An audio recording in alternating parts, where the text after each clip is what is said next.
ద్వారా ప్రభు ప్రభు గొప్ప నామాన్ని మనం అందరూ స్తుతించి ఆరాధించి గణపరిచున్నాము. ఇద్దరు ముగ్గురు నా నామం పేరట కూడుకొని ఎక్కడ స్తుతిస్తారో, ఎక్కడ ఆరాధన చేస్తారో వారి మధ్యలో నా ఆత్మ సంచారం చేస్తుందని బైబిల్ తెలియజేస్తా ఉంది. కాబట్టి ఈ రోజున సార్వత్రిక సంఘం ఆన్లైన్ జూమ్ మీటింగ్ ద్వారా ఎక్కడ వారమో ఎచ్చటి వారమో అందరము ఒక చోట ఈ జూమ్ ద్వారా కూడుకొని దేవుని ప్రార్థిస్తూ ఆరాధిస్తూ దేవుని కనపరుస్తూ దేవుని వాక్యం వింటూ దేవుని నామాన్ని హెచ్చిస్తూ మనం తగ్గించుకుంటూ ప్రభు గొప్ప నామాన్ని మనం కొనియాడుతా ఉన్నాం. దేవుని యొక్క దీవెనలు దేవుని యొక్క ఆశీస్సులు మా నెటలో ఎప్పుడూ ఉంటుందని మనం గ్రహిస్తూ ప్రభు సన్నిధిలో ఆత్మీయంగా మనం ముందుకు సాగిపోదాం. ఈరోజు ఒక అద్భుతమైన సందేశాన్ని మీకు మధ్యకు నేను తీసుకురావాలని ఇష్టపడతా ఉన్నా. ఏమిటి అంటే ఆ సందేశము, మనము భారతదేశంలో ఉంటున్నాం. భారతదేశంలో డాక్టర్ బిఆర్ అంబేద్కర్ గారు ఒక రాజ్యాంగం మన కోసం రాశారు. ఏమి రాశారమ్మా? ఒక రాజ్యాంగాన్ని మన కోసం రాశారు. అంబేద్కర్ మన భారతదేశంలో బ్రిటిష్ వారు పరిపాలన చేస్తున్న సమయంలో ఆంధ్ర ప్రజలు లేదా భారతదేశంలో ఉన్న ప్రజలను చాలా చాలా హింసలు పెట్టేవారు, రకరకాలుగా బాధించేవారు. భారతదేశంలో ఉన్నటువంటి సంపదనంతటినీ కూడా వారు దోచుకునేవారు. భారతదేశ ప్రజల కష్టాన్ని వారు దోచుకుంటూ ఉండేవారు. ఇది చూసినటువంటి గాంధీ గారు కానీ లేకపోతే ఇంకా చాలా మంది దేశ నాయకులు, పోరాట యోధులు అందరూ కూడా భారతదేశం మన సొంతం అవ్వాలి, భారతదేశ ప్రజలందరూ కూడా మనమే పరిపాలన చేసుకోవాలి అన్న ఉద్దేశంతో స్వతంత్ర సమర యోధుల పోరాటం చేసేవారు.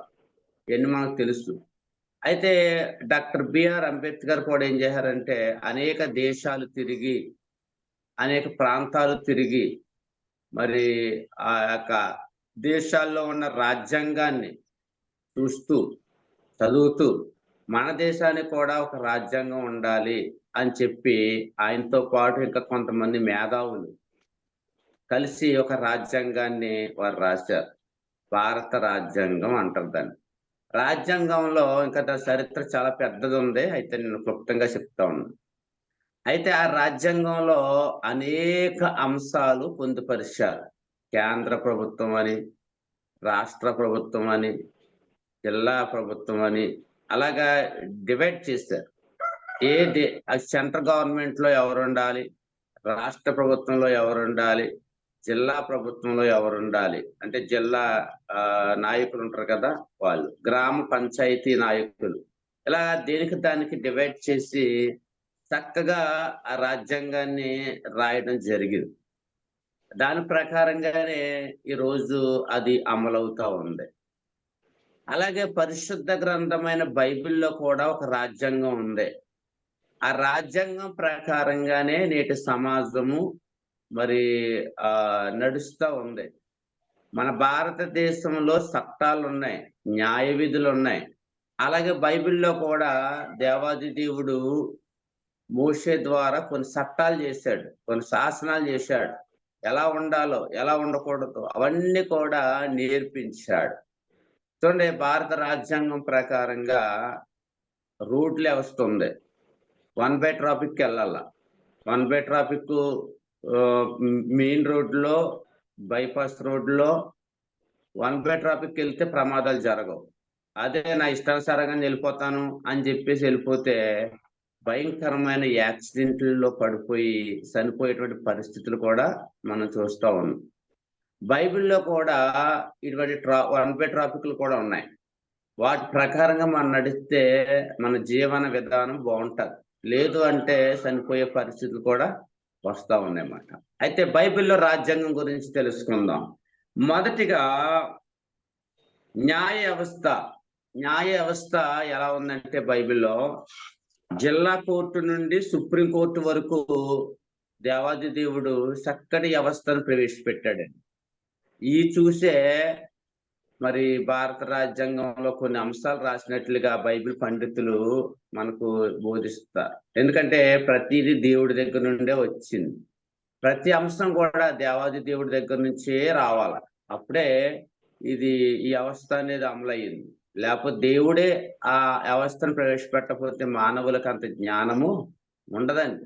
చూడండి ఒకసారి నిర్గమకాండం 18వ అధ్యాయం 22వ వచనం చదవండము. భారత రాజ్యాంగం ఆనాడు డాక్టర్ బిఆర్ అంబేద్కర్ రాస్తే బైబిల్లో రాజ్యాంగాన్ని దేవాది దేవుడు మోషే గారి ద్వారా ప్రపంచానికి అందించాడండి. అదే విశ్వాసం ఉంటుంది చూడండి జాగ్రత్తగానే. వారు ఎల్లప్పుడూ ప్రజలకు న్యాయము తీర్చవలెను. అయితే అదేనండి చదవమ్మ. గొప్ప వ్యాజ్యములన్నిటినీ నీ వద్దకు తేవలెను. ప్రతి అల్ప విషయమును వారే తీర్చుకొచ్చును. అట్లు వారు నీతో కూడా ఈ భారమును మోపిన ఎడల నీకు సులువుగా ఉండును. దేవుడు ఇలాగూ సెలవిస్తున్నాడు. దేవుడు ఇలాగూ చేయుట నీకు సెలవిచ్చిన ఎడల నీవు ఈ పని చేయుచు దాని భారమును గ్రహింపగలవు. మరియు ఈ ప్రజలందరూ తమ తమ చోట్లకు సమాధానంగా వెళ్ళుదురని చెప్పెను.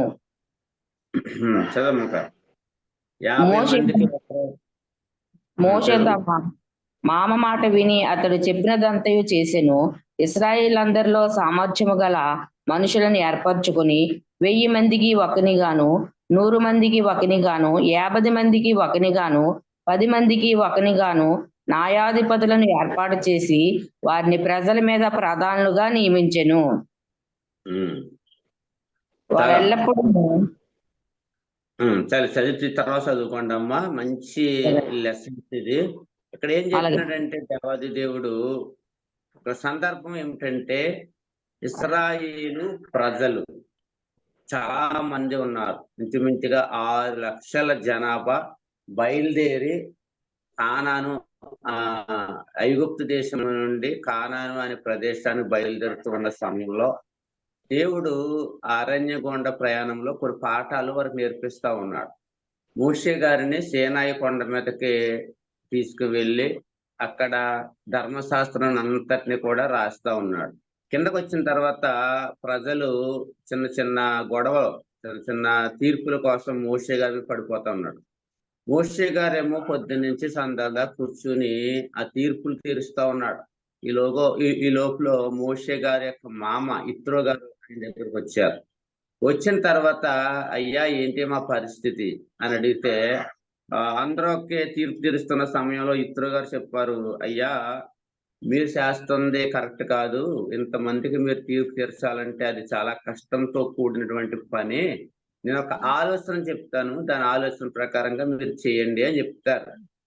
అదేంటంటే 1000 మందికి ఒక నాయకుడు నియమించాలి. తర్వాత 500 మందికి ఒక నాయకుడు, 100 మందికి ఒక నాయకుడు, 10 మందికి ఒక నాయకుడు నియమించి మరి తీర్పులన్నీ కూడా వారు ఆ గ్రామ సభలో వారు తీసుకున్నట్లుగా చేయండి. ఫైనల్ తీర్పు నీ దగ్గరకు వస్తుంది, నువ్వు తీర్చు. నీ ద్వారా కాకపోతే దేవునికి అప్పచెప్పు, దేవుడే తీరుస్తాడు అని ఒక ఆజ్ఞ జారీ చేస్తాడు. దేవుడు ఇత్రో గారికి మంచి ఆలోచన పెడతాడు. ఇత్రో గారు ఏం చేస్తారంటే మోషే గారు చెప్తాడు, మోషే ఆ ఆజ్ఞను అమలుపరుస్తాడు. దేవుని స్తోత్రం, హల్లెలూయా. ఇందులో 3 రకాల కేటగిరీలు మనకు కనిపిస్తా ఉన్నాయి. జాగ్రత్తగా మనం గమనిస్తే 3 రకాల కేటగిరీలు మనకు కనిపిస్తున్నాయి. ఒకటి 1000 మందికి ఒకరు అంటే అర్థం ఏంటంటే మన కోర్టు ఉంటది, మన పోలీస్ స్టేషన్ ఉంటది. పోలీస్ స్టేషన్ లో ఎక్కువ కేసులు ఏమవుతాయంటే అక్కడికి వెళ్ళిపోతా ఉంటాయి, పొలవమంటే వెళ్ళిపోతా ఉంటాయి. అక్కడికి వెళ్ళిన తర్వాత ఎస్సీ గారు ఉంటారు, తర్వాత కానిస్టేబుల్ ఉంటారు, ఎస్ఐ ఉంటాడు, తర్వాత హెడ్ కానిస్టేబుల్. వీళ్ళందరూ కూడా ఏం చేస్తారంటే వాటిని తీర్చడానికి ప్రయత్నము చేస్తారు. గ్రామ సభ ఉంటది, పోలీస్ స్టేషన్ ఉంటది, ఆ తర్వాత జిల్లా కోర్టు ఉంటది. 500 మంది కంటే ఎలా అన్నమాట. ఎక్కువ ఫైనల్ తీర్పు ఏంటంటే సుప్రీంకోర్టు. సుప్రీంకోర్టు అంటే మోషే తర్వాత దేవుడు. మోషే గారు చెప్తారు, మోషే గారి ద్వారా అవ్వకపోతే ఇంక సుప్రీంకోర్టుకి పంపిస్తారు అనమాట. అంటే దేవాది దేవుడు దాన్ని ఫైనల్ చేస్తాడు. అంటే ఉరి తీయాలా లేదంటే సంపాలా అనేది ఫైనల్ తీర్పు సుప్రీంకోర్టు తీసుకుంటుంది అనమాట. ఇదంతా కూడా ఒక రకంగా జైలు వ్యవస్థ. చూడండి, చివరి తీర్పు అనేది 18 అధ్యాయం 26 చదవమ్మా. 18 అధ్యాయం 26 వారెల్లప్పుడూ ప్రజలకు న్యాయము తీర్చువారు. వారు కఠిన వాద్యములను మోషే యొద్దకు తెచ్చెను. స్వల్ప వాద్యములను తామే తీర్చుచూ వచ్చిరి.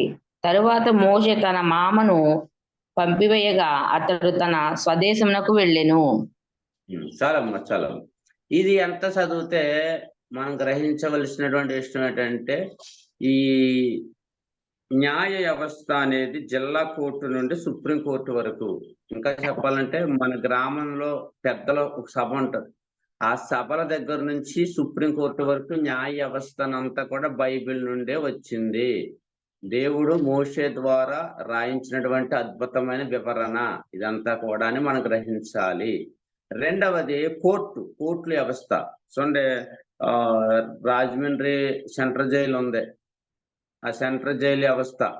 లేదు అంటే సిరంపూర్ ఏంటిది ఒక కోర్టు ఉంది, ఆ కోర్టులో ఇంక బయటకి లోపలికి వెళ్తే ఇంక బయట రారండి అవ్వ.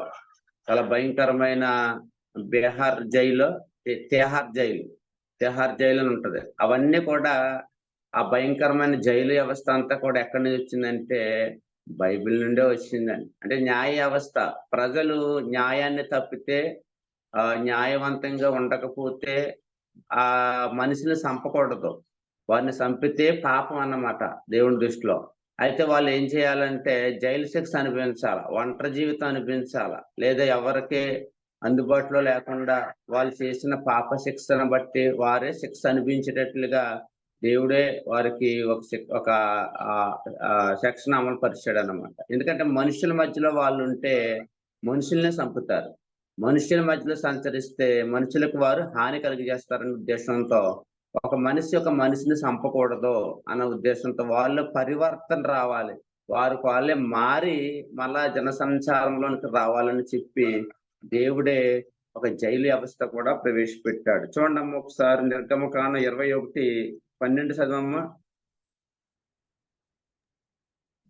21:12. నరుని చావగొట్టిన వానికి నిశ్చయముగా మరణశిక్ష విధింపవలెను. ఇంకా చదవనండి. చదువు. అయితే చంపవలనని పొంచి ఉండుటయే దైవికముగా వాని చేత హత్య జరిగిన ఎడల వాడు పారిపోగల యొక్క స్థలమునకు నీవు స్థిరయించెదవు. అయితే ఒకడు తన పొరుగువాని మీద దౌర్జన్యముగా వచ్చి కపటముగా చంప లేచిన ఎడల వాడు ఆ బలిపీఠము నాశ్రయించినను వాని లాగి వేసి చంపవలెను. అమ్మా సంఖ్యాకాండం 35:10 చదవమ్మా. అందులో ఆశ్రయపురములు అనేది ఉంటదమ్మా. ఆశ్రయపురములు అంటే ఖైదీలు ఉండే ప్రదేశము అని అర్థం అన్నమాట. సంఖ్యాకాండం 35:10 యెహోషువ 20:1 6 ఉంటాయండి. మీరు యొర్దాను దాటి కానాను దేశంలోనికి వెళ్ళిన తర్వాత పురములుగా ఉండుటకు మీరు పురములను ఏర్పరచుకొనవలెను. అయిపోయింది. ఇంకా చదవమ్మా. పొరపాటున ఒకని చంపిన వాడు వాటిలోనికి పారిపోవచ్చును. తీర్పు తీర్చుటకే నరహంతకుడు సమాజమునెదుట నిలిచి వరకు వాడు మరణ శిక్ష పొందకూడదు గనుక ప్రతి హత్య చేయువాడు రాకుండా అవి మీకు ఆశ్రయపురములుగా ఉండెను. చాలమ్మా. ఇక్కడ జైలు వ్యవస్థ అంటే అర్థం ఏంటంటే, ఒక వ్యక్తి పాపం చేశాడు, ఒకరిని చంపేశాడు, వాడు మరలా ఆ ప్రజలు వాడిని చంపకూడదు అంటే వాళ్ళకి ఒక జైలు వ్యవస్థ కావాలి. అది జీవితాంతం కూడా ఆ జైల్లో ఉండాల. మనుషులు ఎవరని చంపకూడదు, వాళ్ళకు వాడే పరివర్తన రావాలా, మార్పు రావాలనే ఉద్దేశంతో ఒక జైలు వ్యవస్థను కూడా దేవుడే ఏర్పాటు చేసినట్లుగా మనం బైబిల్ గ్రంథంలో నుండి చూస్తూ ఉంటాం. దేవుని స్తోత్రం, హల్లెలూయా. ఈ రోజున చక్కగా న్యాయ వ్యవస్థ అంటే ఏంటో, జిల్లా కోర్టు నుండి సుప్రీంకోర్టు వరకు ఉన్న లక్షణం ఏంటో మనం చూస్తాం. జైలు వ్యవస్థ అంటే ఏంటో మనం చూస్తాం. తర్వాత వైద్య వ్యవస్థ మాట, అది కూడా బైబిల్లో దేవుడే పెట్టాడు. చూడండి, మనం 108 104 అనేది మనం చూస్తూ ఉంటాం. మరి డాక్టర్ వైఎస్ రాజశేఖర రెడ్డి గారు ఆయన పరిపాలనా కాలంలో చక్కగా 108 104 అనేది వైద్య వ్యవస్థలో మరి బైబిల్ గ్రంథమైనటువంటి బైబిల్లో చదివి అది పెట్టినట్లుగా మనం గ్రహించగలము, చూడగలము. చూడండి, ఒకసారి ఆ వ్యవస్థ కూడా చూద్దాం. మత్తయి సువార్త 10:8 చదవనమ్మా. మత్తయి సువార్త 10:8.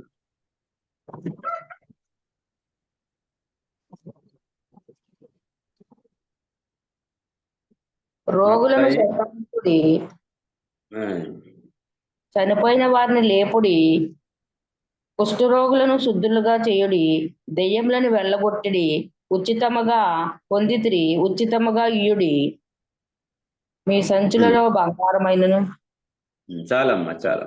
ఇక్కడ 108 ఏటమ్మది 108 108 అంటే మత్తయి సువార్త 10:8 ఒక అద్భుతమైన సందేశము యేసు ప్రభు వారు చెప్పారు.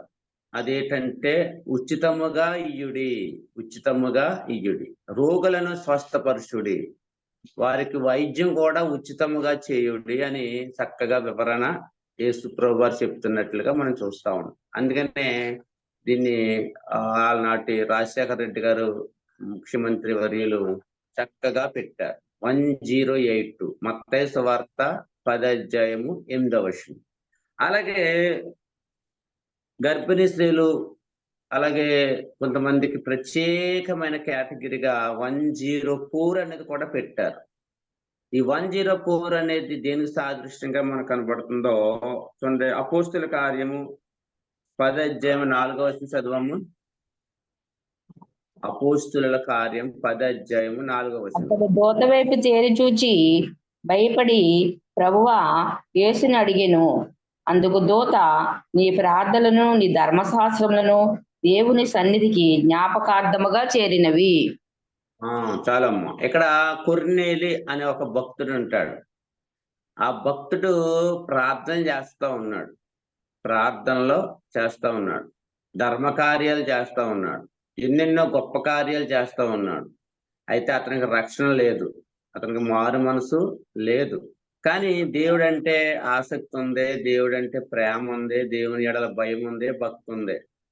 ఇటువంటి వ్యక్తి దగ్గరకు డైరెక్ట్ గా ఎవరు వచ్చారంటమ్మా, దేవుని దేవదూత వచ్చేసిందంట.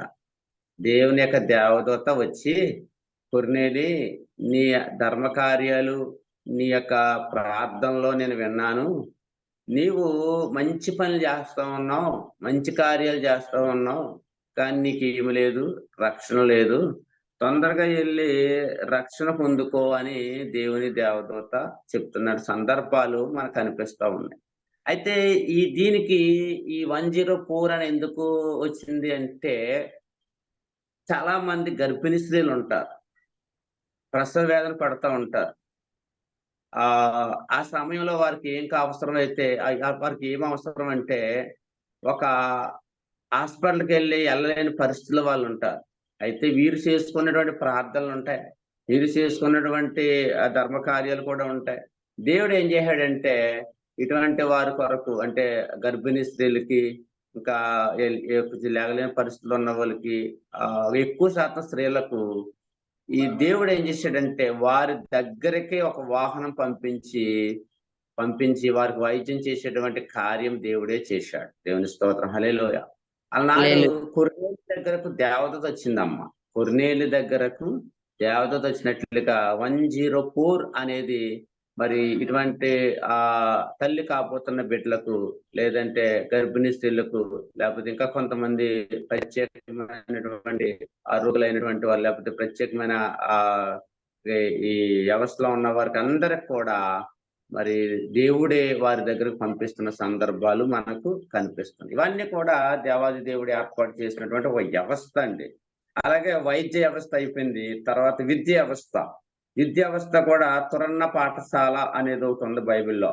అపోస్తుల కార్యం 19:9 ఒక పాఠశాల మనకు కనపడుతుంది. అది చిన్నగా పాఠశాల, అది చిన్న పాఠశాల. దేవుడు ఏం చేశాడంటే దాన్ని అపోస్తుల కార్యం 22:3 కాలేజీ, యూనివర్సిటీ కింద మార్చేసాడండి. అది బైబిల్లో నుండి వచ్చినటువంటి నేడు సమాజంలో ఎలిమెంటరీ స్కూల్ ఉంటుంది, తర్వాత అక్కడి నుంచి పెద్ద స్కూల్ ఉంటాయి, అక్కడి నుంచి కాలేజ్ 10th క్లాస్ వరకు ఒక స్కూల్ ఉంటుంది, ఇంటర్మీడియట్ వరకు ఒక స్కూల్ ఉంటుంది, తర్వాత కాలేజీ ఉంటది, అలాగే యూనివర్సిటీ దాకా ఉంటాయి. ఇవన్నీ కూడా పరిశుద్ధ గ్రంథమైన బైబిల్లో నుండి వచ్చింది. ఎవరైనా రిఫరెన్స్ రాసుకోవాలనుకుంటే రాసుకోవచ్చు. ఫస్ట్ తురన్న పాఠశాల, అపోస్తుల కార్యము 19:9 పాఠశాల అనే అంశం గురించి రాయబడతారు. అలాగే కాలేజీ కానీ, యూనివర్సిటీ కానీ, ఇంకా పెద్ద పెద్ద చదువులు చదివే వారి గురించి కానీ మరి ఇక్కడ ఏం రాయబడ్డదంటే సన్హెడ్రిన్ సభ, 71 మంది ఉంటారు సభలో. దాని గురించి అపోస్తుల కార్యం 22:3 దేవుడు చక్కగా రాయించాడని. తర్వాత వాలంటీర్ అవస్థ అంటే నిర్గమకాండం 18:21-27 వరకు వాలంటీర్ వ్యవస్థ దేవుడు చక్కగా రాయించాడు. అంటే 50 మందికి ఒక నాయకుడు నియమించాలి. 50 మంది మరి రాష్ట్రంలో, మరి జగన్ ప్రభుత్వంలో మరి ముఖ్యమంత్రి వర్యులు వైఎస్ జగన్ గారు చక్కగా ఈ వాలంటీర్ వ్యవస్థను ప్రవేశపెట్టారు. అదేంటంటే 50 మందిని సమకూర్చుకుని 50 మందికి ఒక నాయకుడిని, వారింటికే క్యాస్ట్ సర్టిఫికెట్ కానీ, ఇన్కమ్ కానీ, లేదంటే పెన్షన్ ఇవ్వడం కానీ, లేకపోతే ఏదైనా సరే ఒక వాలంటీర్ వచ్చి ఇంటికి వచ్చి ఇవ్వాలి. ఇవన్నీ కూడా ఎక్కడి నుంచి వచ్చినాయి అంటే పరిశుద్ధ గ్రంథమైన బైబిల్లో నుండే వచ్చినాయి ఇవన్నీ. ఆనాడు దేవుడు రాయించాడు, ఈనాడు అవి చదివి చాలా మంది నాయకులు వాటిని పాటిస్తూ రాష్ట్రంలో అమలు చేస్తూ ఉన్నారు. ఇవన్నీ కూడా దేవాది దేవుడు ఏర్పాటు చేసినటువంటి ఒక వ్యవస్థ అండి. మన జ్ఞానం కలిగి ఉండాలా, నేర్చుకోవాలా. దేవుడు మంచి వ్యవస్థను దేవుడు మన కోసం ప్రవేశపెడుతున్నాడు. అయితే ఇవన్నీ ఒక ఎత్తు అయితే, మానవుడు రక్షణ పొందుకొని ఆ పరిశుద్ధమైన జీవితం జీవించి ఆ పరలోక భాగ్యం మనం పొందుకోవాలని దేవుడు మనకు రక్షణ అనే ఒక మంచి సంకల్పాన్ని బయలుపడి చేశాడు. ఎప్పుడైతే మనం రక్షణ పొందుకున్నామో, ట్రాఫిక్ పోలీసుడు మధ్యలో ఉంటే ఎలాగైతే యాక్సిడెంట్లు అవ్వట్లేదో, మనం కూడా రక్షణ పొందుకున్న తర్వాత దేవునికి మానవులకు మరి మధ్యలో ప్రభు వాక్య ప్రకారంగా మనం నడవాలి.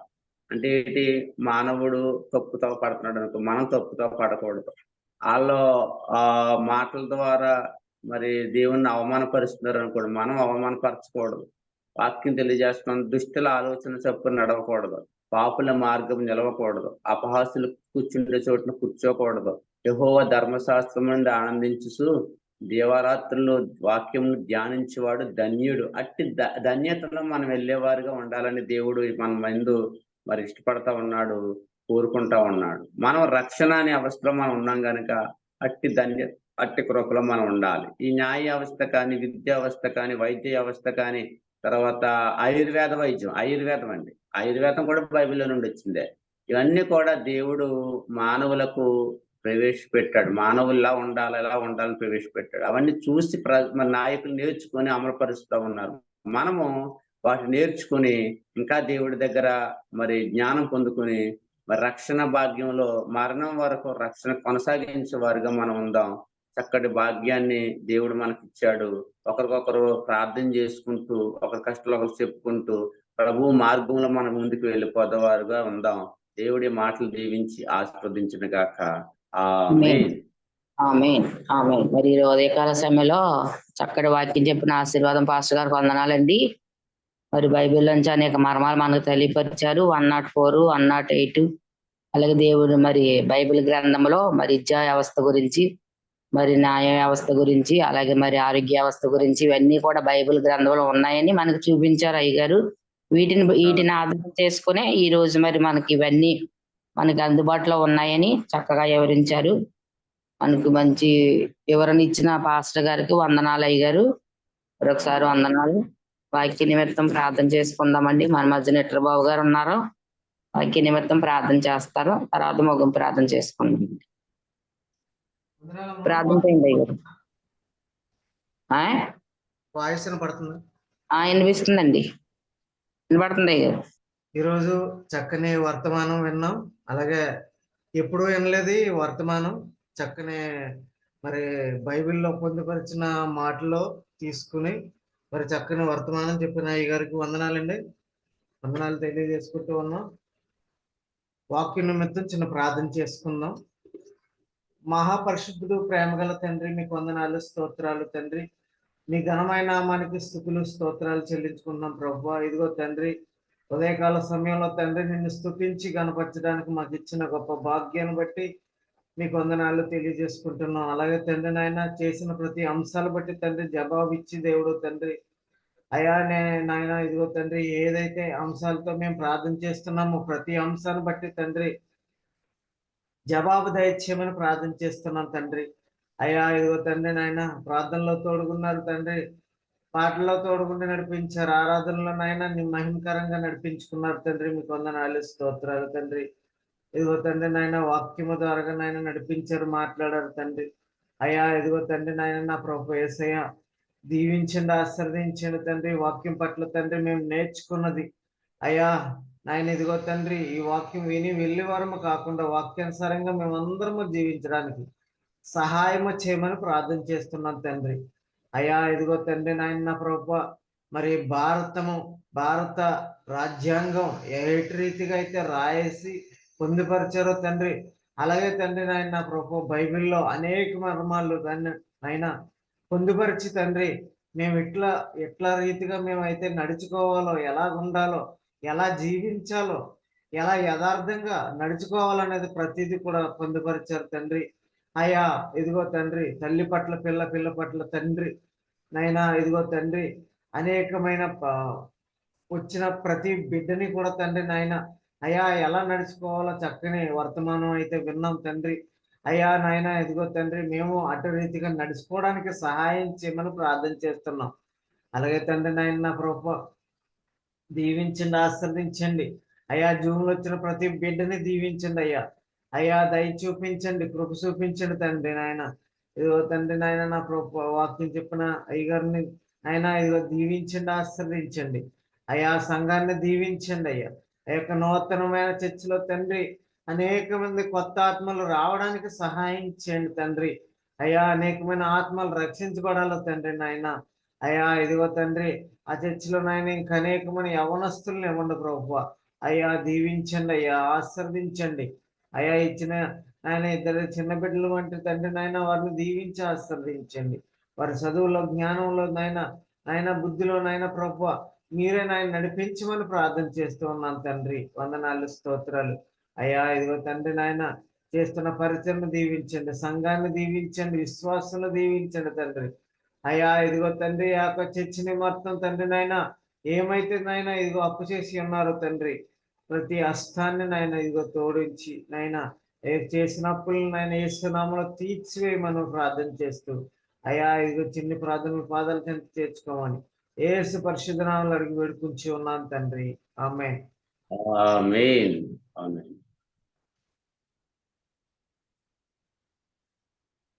అయ్యగారు ప్రార్థన చేస్తామంటారా? చివరి ప్రార్థన ముగింపు ప్రార్థన చేసేయండి.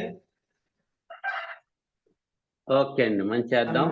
అయితే మరి పాలు గురించి కొట్టేయించుకుందామని వెళ్ళారండి. కొట్టేయించుకుంటాకి వెళ్తే వాళ్ళు మళ్ళీ గురువారం నాడు రమ్మన్నారు.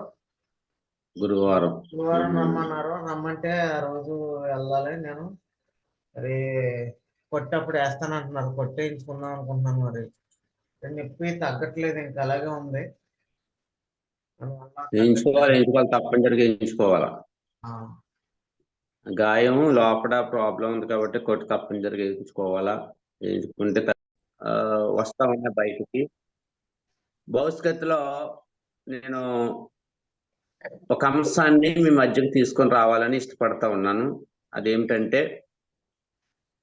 భూమి కింద ఎన్ని పొరలు ఉన్నాయి, ఒకే పొరలో ఏమేమి ఉన్నాయి అనే విషయాలను మీకు అర్థమయ్యే రీతిలో, అంటే బాగా లోతుగా కాదు, స్టడీ లోతుగా కాదు, మీకు అర్థమయ్యే రీతిలో నేను చెప్పడానికి ఆలోచన చేస్తా ఉన్నాను. అలాగే భూమి పైన మనుషులు ఉన్నారు, మనుషులతో పాటు జంతువులు ఉన్నాయి, ఇంకా అనేక రకాలైనటువంటి జీవులు జీవిస్తూ ఉన్నాయి. వాటి మనుగడ ఏంటి అనే దాని గురించి, అలాగే ఆకాశంలో ఏమేమి ఉన్నాయి, ఎన్ని ఆకాశాలు ఉన్నాయి, ఒక్కొక్క ఆకాశంలో ఏమేమి ఉన్నాయి.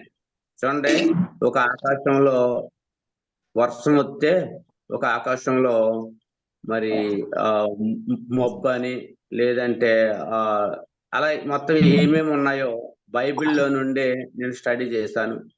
ఇవన్నీ కూడా మీకు నేర్పించాలి, ఆత్మీయంగా మిమ్మల్ని బలపరచాలనే ఉద్దేశంతో ఈ కార్యక్రమంలో నేను ముందుకు వెళ్తా ఉన్నాను. ఎందుకంటే దేవుని వాక్యం ఎప్పుడు కూడా 2 విషయాలు తెలుసుకోవాలి. ఒకటి, దేవుని యొక్క సృష్టి గురించి తెలుసుకోవాలా.